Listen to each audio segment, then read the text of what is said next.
Coming up in 1 minute on the Jackin Around podcast. Willie murdered Ray's prize. I never heard that story. Oh, Ray was into fighting chickens. He used to trade in them and buy them, and fight them. And they were down in the valley someplace, and he had won this fight. And he had this prize fighting chicken that he had won in a fucking cockfight. It was in the bay, and it kept crowing right under his bunk. He would have opened it up and shot the fucking chicken, and when Ray fired, that was one of the times that Ray fired Willie. When did you leave your house in San Antonio? I was not quite 17. I just ready to go. My parents weren't in any way mean to me. I just, the two people that didn't deserve anything that they got are my first wife and my parents. When I would take massive amounts of acid, and it would be like, I'm not talking about club drugs. I'm talking about lysergic acid diethylamide 25.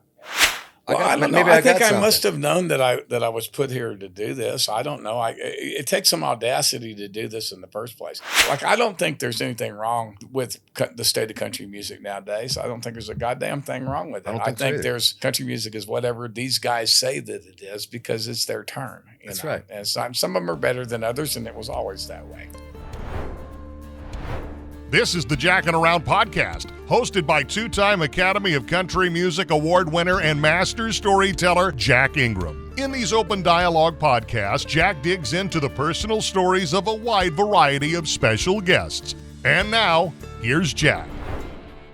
The Jackin Around podcast is brought to you by Lone Star Dry Goods, a collection of handcrafted quality goods with a truly unique Americana vibe. Visit the world headquarters in the heart of downtown Abilene, Texas, and Willow Park, Texas, in Fort Worth. Visit LoneStarDryGoods.com for more information. Welcome to the Jackin Around podcast, available on your favorite audio platforms and in video on YouTube. For links and info, visit JackinAroundPodcast.com. We were off last night. We're Waco tomorrow. I've never played Waco in my fucking life. Well, and you weren't missing nothing. Yeah, well, we'll do a Billy Joe Shaver song on the encore. Only time I played, what was the little dance hall there? There were two of them. Yeah, I remember the place because George used to play there. George Chambers used to play there, and Bush used to play there, and all those guys. Yeah, when I first got started, like one of my first headlining gigs in Waco was playing that dance hall right around that traffic circle where the cafe is and all that. Yeah, I know what that place is. And Ray Price was at Jack Ingram on Thursday, Ray Price on Friday. I was like, got to pick. That bus or Ray's that he was probably in at that gig. Bush had it the last 15 years of his life. Right. And I just ran across a picture on my phone. I was looking at 4th of July pictures, looking for something else, and so I just put 4th of July into my phone, and that picture came up. It was me and Bush. And his wife and Wayman McBride, who was his guitar player, who I grew up with. Yeah. And that Bush, there's a plaque on the things made for Ray Price and that bus. He left it on there. Bush wanted to get together and write a song. That's not the bus. That's not the bus. The chicken that Willie murdered the chicken on. That was a flexible. that was Willie murdered Ray's Price. I never heard that story. Oh, Ray was into fighting chickens. He used to trade in them and buy them, and fight them. And they were down in the valley someplace, and he had won this fight. He had this prize fighting chicken that he had won in a fucking cockfight, and it was worth money in that world. Right. And it was fucking with Willie's sleep, and Willie got up and shot the fucking chicken. Went out. It was in the bay, and it kept crowing right under his bunk. He would have opened it up and shot the fucking chicken, and when Ray fired, that was one of the times that Ray fired Willie. So. Oh my God, that must have been when Willie was still drinking. Oh yeah, Willie didn't quit drinking until pretty late after It's the pot thing. It's funny. He was the lightest pot smoker among that group. Ray was the pothead. That's where he, Ray smoked pot from the time he was a teenager. Bush smoked pot some more than Willie did.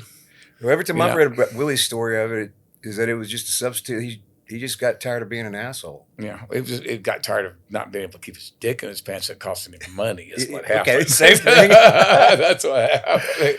Every time it's like me. When people offer me a dress, no, I don't do that because when I drink, other people take their clothes off. And that costs me a lot of money. It's like one of those things. Is that mine still? Yeah, that's yours. Okay. But anyway. So where are you living now? Nashville? No, New York for 17 years. I know. I've got that house in Fairview still. You still play that place where we had chili. Yeah. You still got that. I just kind of, I mean, I'm there for holidays and stuff. Yeah. And when we rehearse for tours.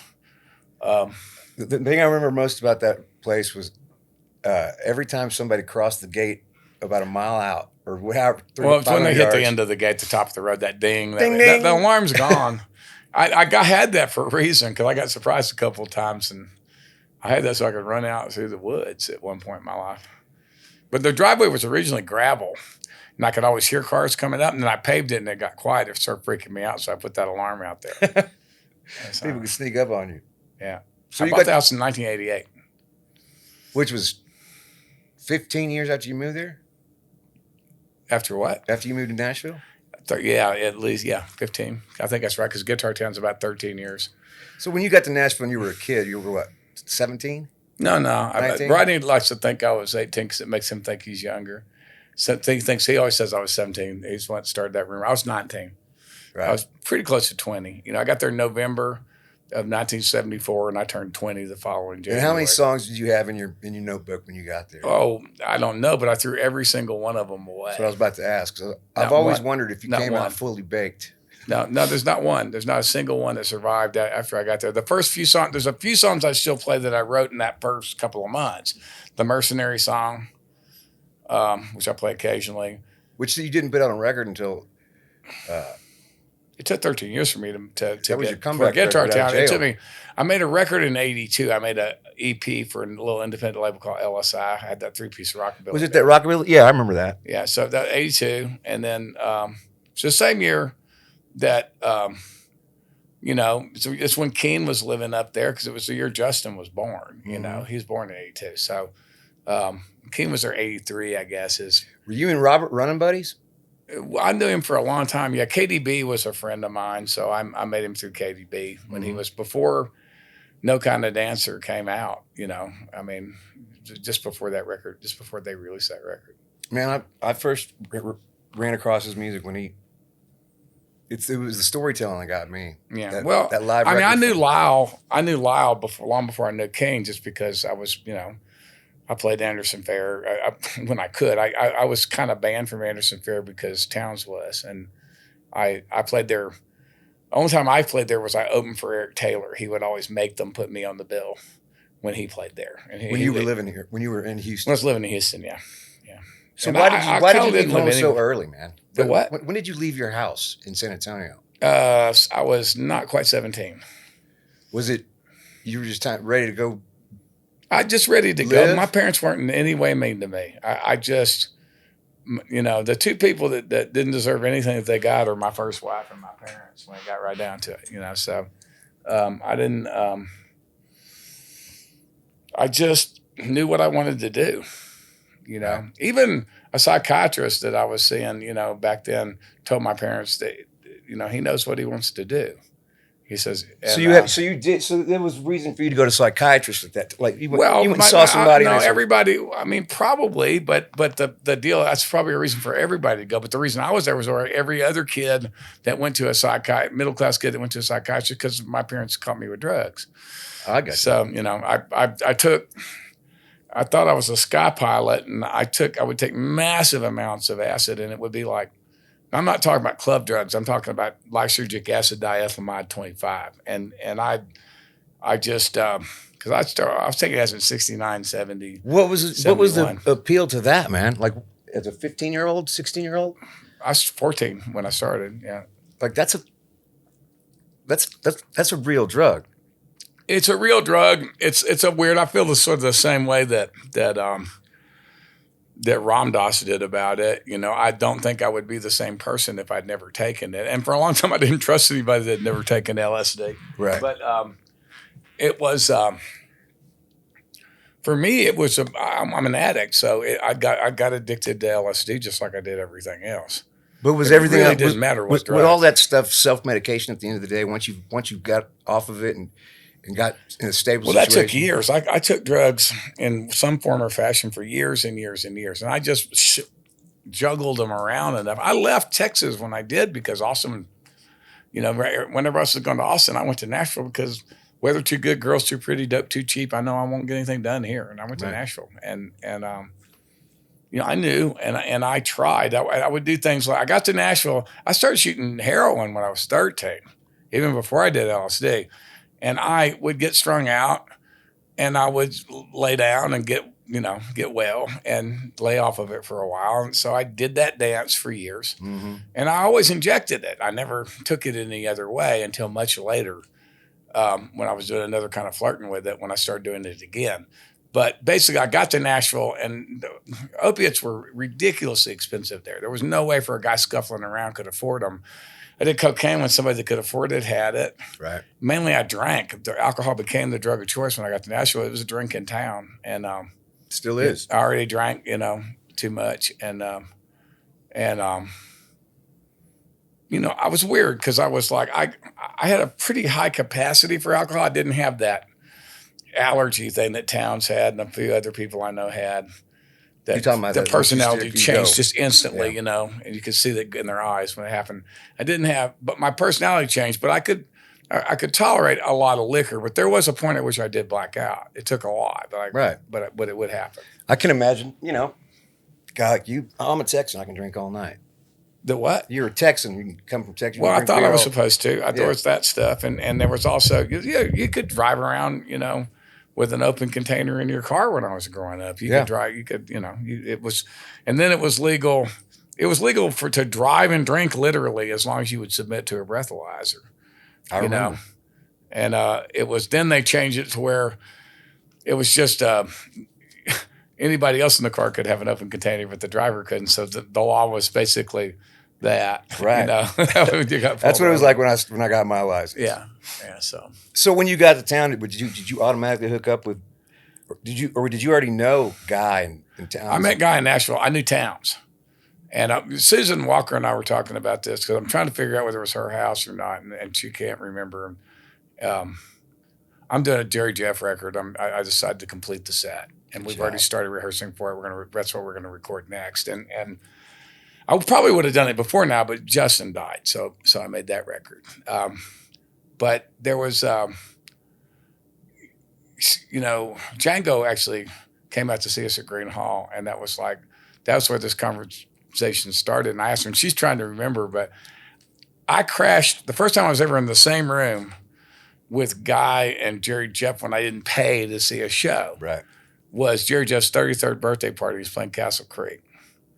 And I'd hitchhiked up from San Antonio. I was there. I had a construction job and a gig at a gazebo. This guy that, Pizza Huts were franchises. They were independently owned. So the guy that owned a Pizza Hut on San Pedro built a gazebo in the back and started having live music in it, and I was playing there, right.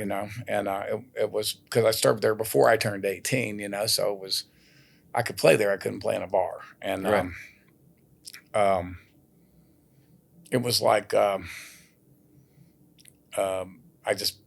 quit the construction job because I kind of had to, because I think it was a Thursday night. It was whatever March 16th fell on that year. So he was on his birthday? Yeah, it was on his birthday. Yeah, he was playing Castle Creek. When was he born?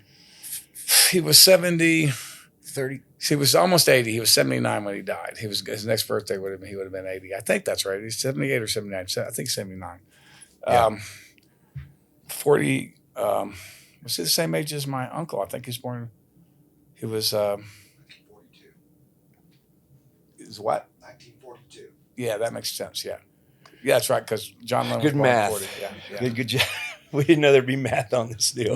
But I went and I had the money for a ticket. I bought a ticket. I'd hitchhiked up, and then I was before before Jerry Jeff and them went on. I can't remember who opened. I've been racking my brain trying to figure out who opened that show. But before he went on, the old Castle Creek, there was the dressing rooms were here, right off the stage and back in the corner, and right in front of that was the two restrooms. And I was coming out of the bathroom, and I overheard John Inman telling a girl where the party was going to be. And I lied to this other girl that I'd met there, because like I said, I hitchhiked and told her we were invited to the party. And went over there, and I just kept my hat down over my eyes and stuff. And not only was Jerry Jeff there, but Rusty Weir was there, B.W. Stevenson was there, Steve Fromholz was there. And you're walking into a heavy room. And the guitar was going around the room, but I didn't have the balls. I just kind of hogged it. Bill Callery was there too. Bill C was there. And so in that room, how many people did you know? Nobody. And then Towns about the time that I think Jerry Jeff was starting to figure out I wasn't supposed to be there. I think I was starting to get paranoid anyway. Towns came in, and I'd seen him play a lot, but I'd never met him. And he was wearing this beautiful white buckskin jacket, with fringe on it, beads. And Jerry Jeff used to give away hats and jackets. Those are two things he gave. He gave away hats and jackets. And he broke guitars. Yeah. And he'd given Towns' birthdays 10 days before Jerry Jeff's, or 9 days. Oh, that's me. Hang on. Just give me a second here. I'm gonna have to. Hey man, are you all right?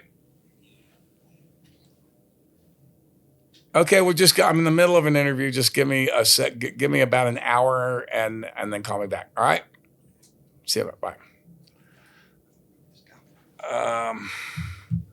Sponsee, so I had to pick it up. Gotcha.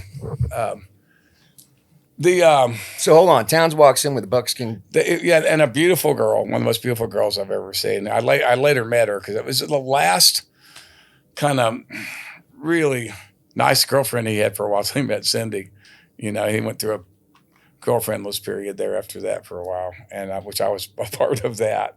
But meeting Towns and that whole Wabash Cannonball incident's about 2 months later in Houston. But he walks in and he starts a dice game, and he loses that jacket because Jerry Jeff gave it to him like on Towns' birthday off of his back, literally. And I think at the Saxon Pub, and the old Saxon Pub, right? And he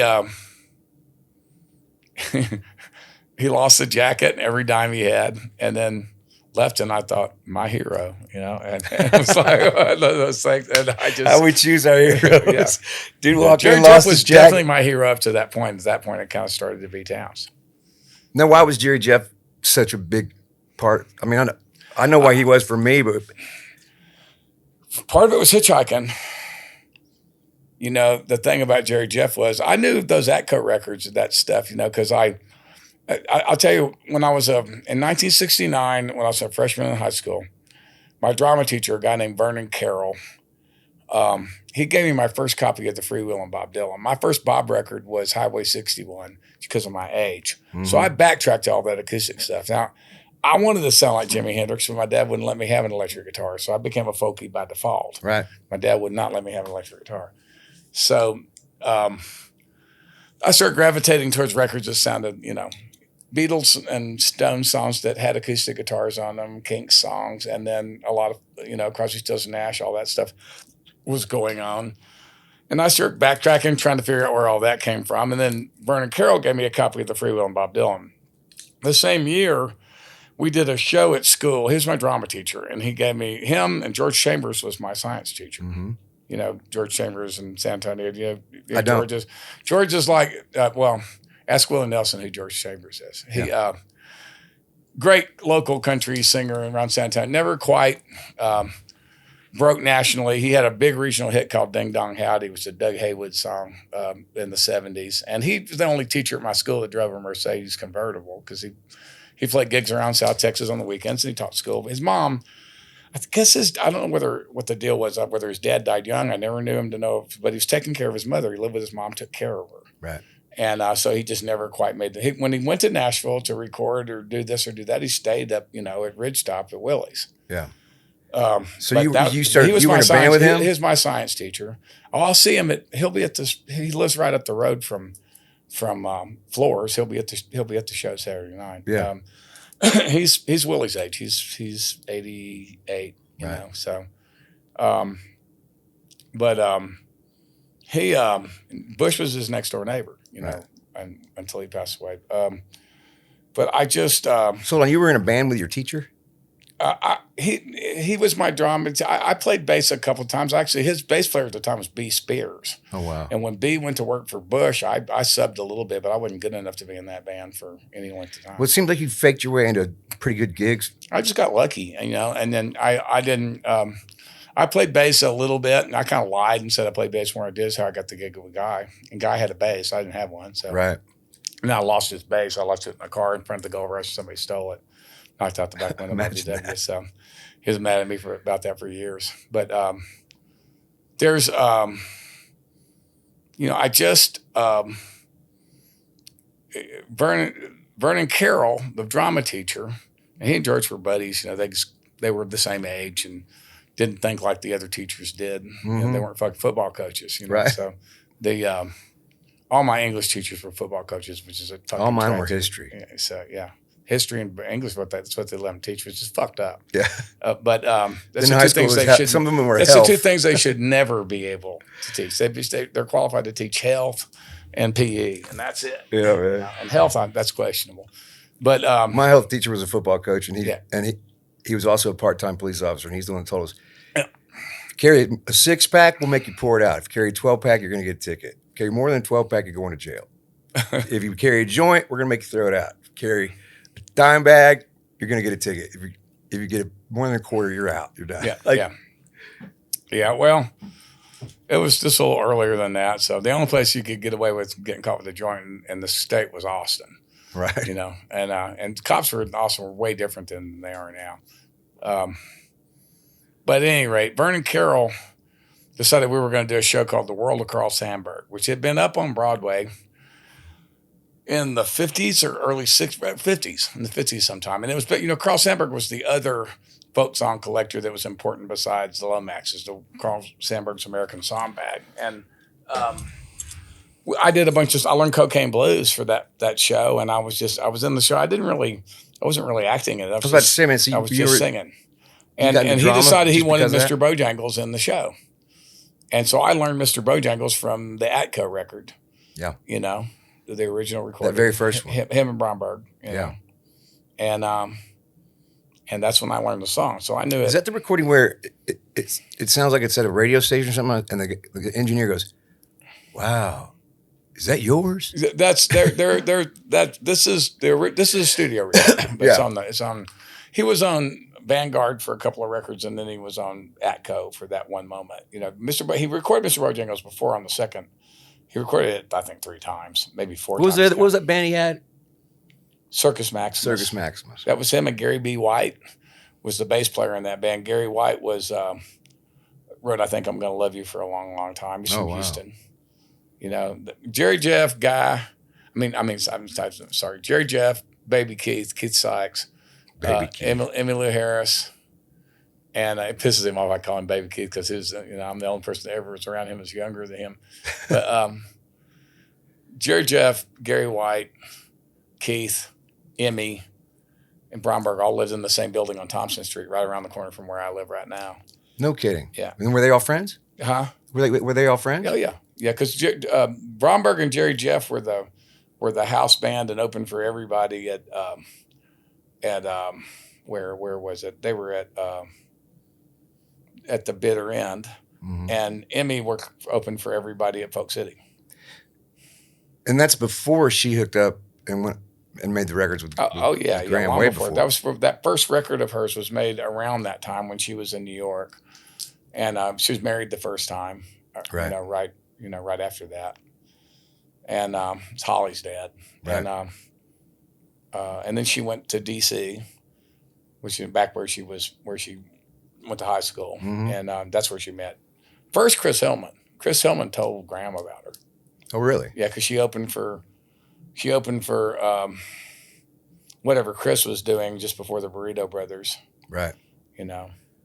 Towns that night at the party, Jerry Jeff's birthday. I didn't really meet him. I just saw him. I just witnessed it that night. And you saw him walk out in a blaze. Then a couple of months later, I was playing the Old Quarter, and he walked in, and I went to Houston looking for towns. That's what I mean. When he saw you play at the Old Quarter, was it one of those deals where he comes up and goes, Damn, son. No, it was him sitting in front of the stage, drunker and Cooter Brown, heckling me when I was playing with about 4 people in the house, and he was one of them. And so it was really hard.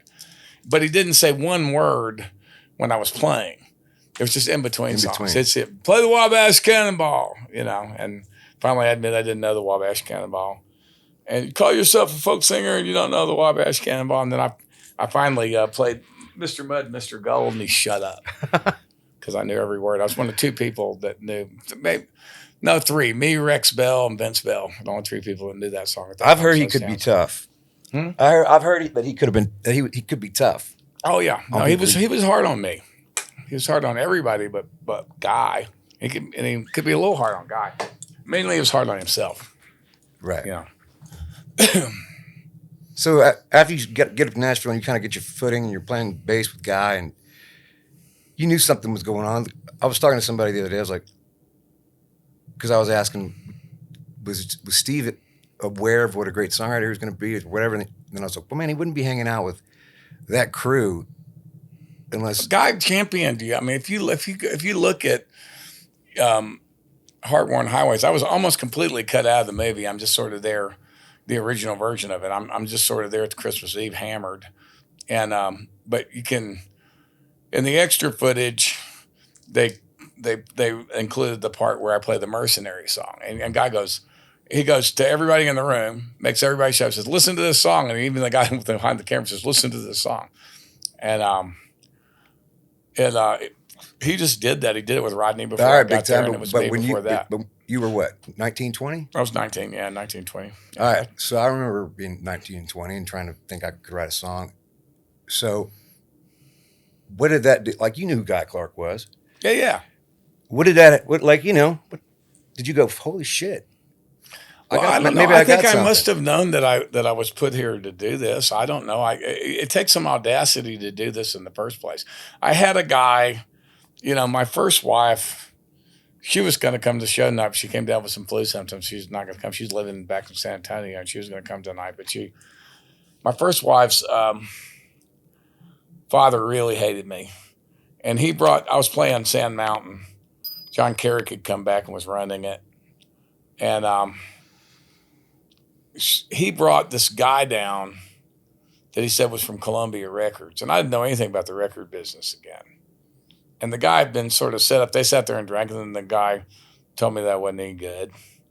And then he leaves. And Carrick, and I said something to John Carrick, but he goes, that guy's a sales guy at CBS. He didn't have anything to do with signing anybody in this. I didn't know what the fuck he's talking about. I went to high school with that asshole.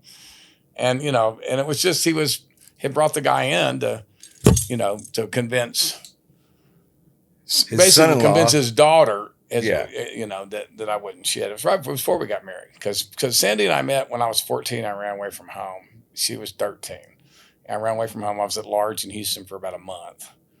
And we met then. She had a boyfriend, but I remembered her. And when I went over to Houston on my own when I was 17, she didn't have a boyfriend. And I, tracked her down. And I stayed in touch with some people, some kids that I met over there during that time.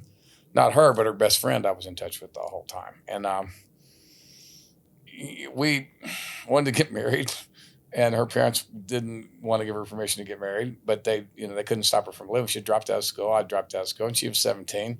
So she that's how she got to move in. When she just said, "Well, as soon as I turn 18, we're going to get married." And they thought, well, let her live with me, then she'd get tired of not living in the style she'd become accustomed. And we were in a shitty apartment on Buffalo Speedway out there by the Astrodome, but she didn't. And she moved to San Antonio with me. And then her parents invited her. The what? She moved to Nashville with you? Yeah. I mean, I went on my own first, and she came up later. A few months later, she moved back in with her parents for a while I hitchhiked up. Her parents invited her to go to Mexico to set her sister up, and didn't invite me. Right. And she went, and her sister was going down there teaching at a English school in San Miguel Allende. That's how I found out about San Miguel. Right. Later on, after we were married, when Susan moved back up, Sandy and I, her parents flew us down there, and we rode with her to bring her car back to the States, which was an adventure.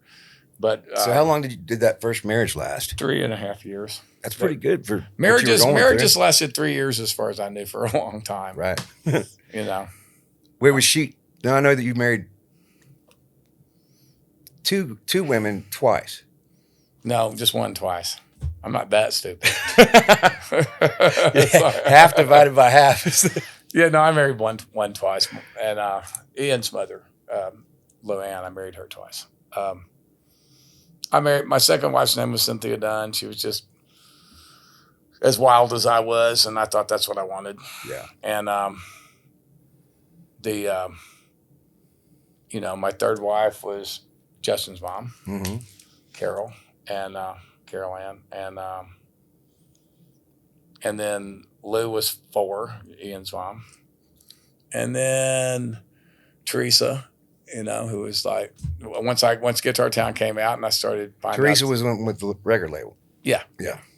One or two A&R people I live with. Which is kind of an unnatural act, but it's just one of those things. A lot of that had to do with drugs too. I mean, I think you're emotionally unstable when you're an addict, and it makes you do that the same way you do everything else.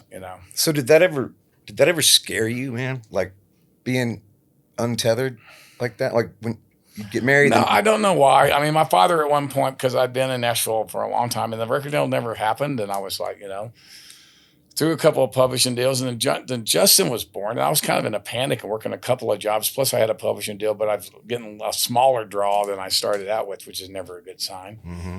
I was kind of running the publishing company too. And were you getting any cuts or?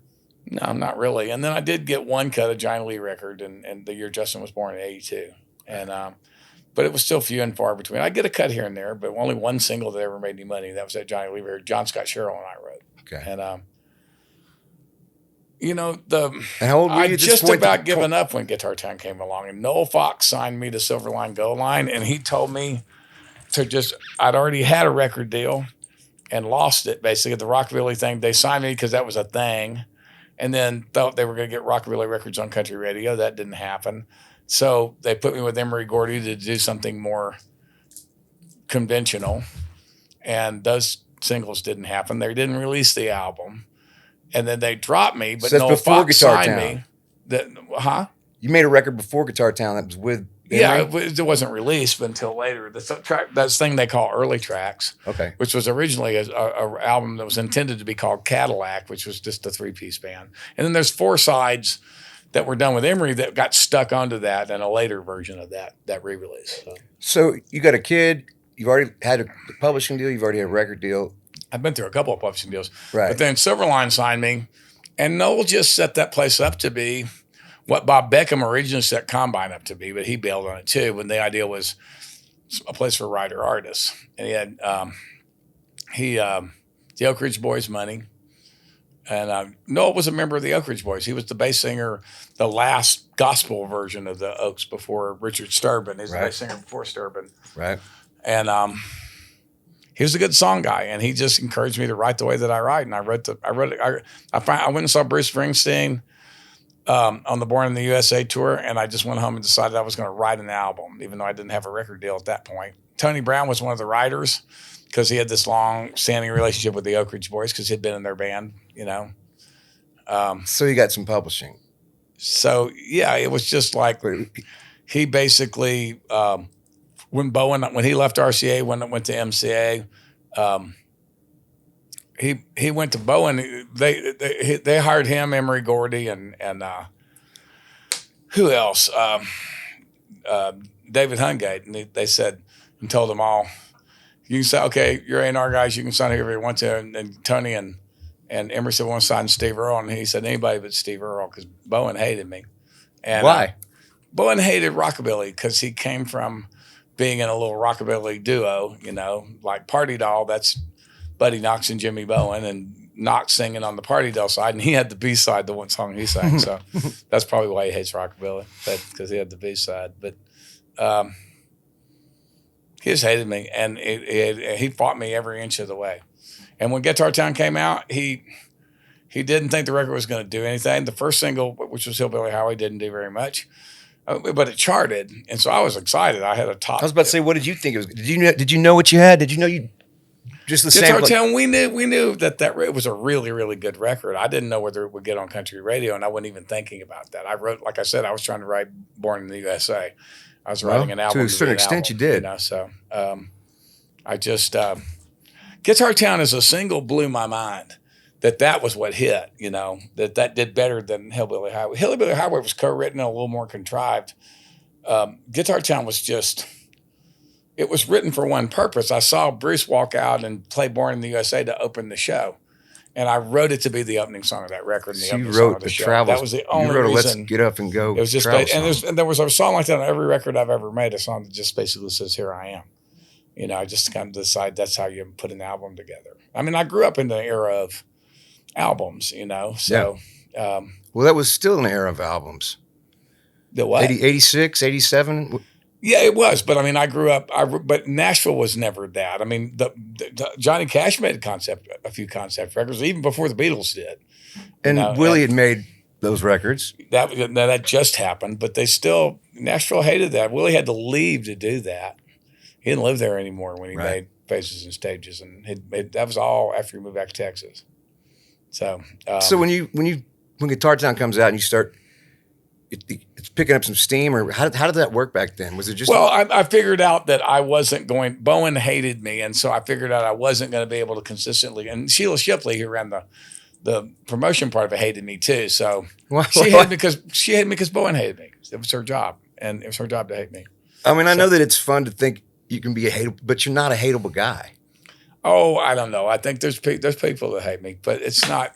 It's not even about that. It was just about I just wasn't controllable to them. It wasn't. Bowen had. I had every.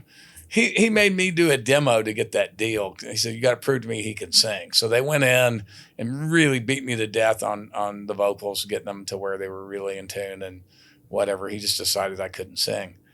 And I have trouble listening to my vocals on those 3 albums. You do? The 4 albums. Yeah, I think I'm a way better singer now than I was when I made Guitar Town. And I think what happened was when I got out of jail, I started recording an analog for one thing, and wasn't really about that as much as it was just something that started working with Ray Kennedy, and we because of this thing he was doing to avoid using reverb, where he was cranking the compression all the way up, it made me able to sing really quiet. And I've been listening to a lot of Chet Baker records. Mm-hmm. And I just the fact that I didn't have to sing the same volume all the time was intriguing to me. And I think at that point my pitch got better, and I had more than one gear. I had more than one voice. Yeah. And if you're a storyteller, it's great to have a style, but it's also, if you're trying to tell stories and play characters, it's better to have more than one voice, and I do. Right. So that. And it probably hurt, in some ways, just as a recording artist. But I was taught I grew up on songwriting that was literature. I'm a post-Bob Dylan songwriter. Mm-hmm. Bob changed everything. And the difference is other people had literary chops that wrote songs. Cole Porter did. Robert Johnson did. Robert Johnson wasn't Robert Johnson because of his guitar playing. Skip James was as good a guitar player as Robert Johnson. It's the songs. He wrote every single song the modern blues is based on. Led Zeppelin's not about proto metal. They had songs. Right. Nirvana songs. So it's always that. And I don't know what, maybe the era's come and gone, but I definitely didn't understand. To me, it had to be literature. Yeah. And I never questioned that. And I got there after Chris had been there, which is he was the post Bob Dylan songwriter that changed everything. It allowed it to happen. And I got there after that. So, and I stumbled into the salon that existed for just a few years that was basically around Guy Clark, as far as the writers goes and the literary part of it, and John Hartford musically, that whole hippie bluegrass contingent there. And it's a great time to be there, and I learned a lot really, really fucking fast. And then the door closed. Right. And I didn't get a record deal before that happened. So. But when you say you learned a lot, I was like, I understand was it just by osmosis and hanging out and watching? Because, one of the things. Yeah, basically, but Guy would show me some things. He would? Yeah. I mean, he probably Rodney one time said, well, he didn't teach you anything. I said, he taught me shit. You must have liked me better. And I don't see it. And I just think it's just one of those things. I think I ask questions. Yeah. You Were you always a reader and a voracious and I guy? I always read a lot. That's the thing. The only reason I know anything is I read constantly. Science fiction got me reading above my level at a pretty early age. And I just did a thing for Audible that's about that moment. It's based on the idea that I have, and I teach it in my classes, that in my camp, there's a moment in 1965 when Bob Dylan wants to be John Lennon and John Lennon wants to be Bob Dylan. And at that moment, rock and roll becomes an art form. Right. And I think the lyrics are how rock and roll gets to be art. Otherwise, it's just absolutely. Otherwise, songs it's about still, cars and girls. Yeah. I think it's which are great songs too. Yeah, absolutely. Yeah, no doubt about it. That time you were talking about with Ray and learning how to alter your voice and have different characters. It's funny, man, because that was the first big record I made was about that same time that you taught me the same thing of like, man, get your face up there in the mic. I remember you remember those whatever you call them. Those pop screens. I call them, because Joe Hardy, the late great Joe Hardy, who recorded Copperhead Road, called them that. I call them "We Are the Worlds." Because the first time I ever saw one was in that video. That's right.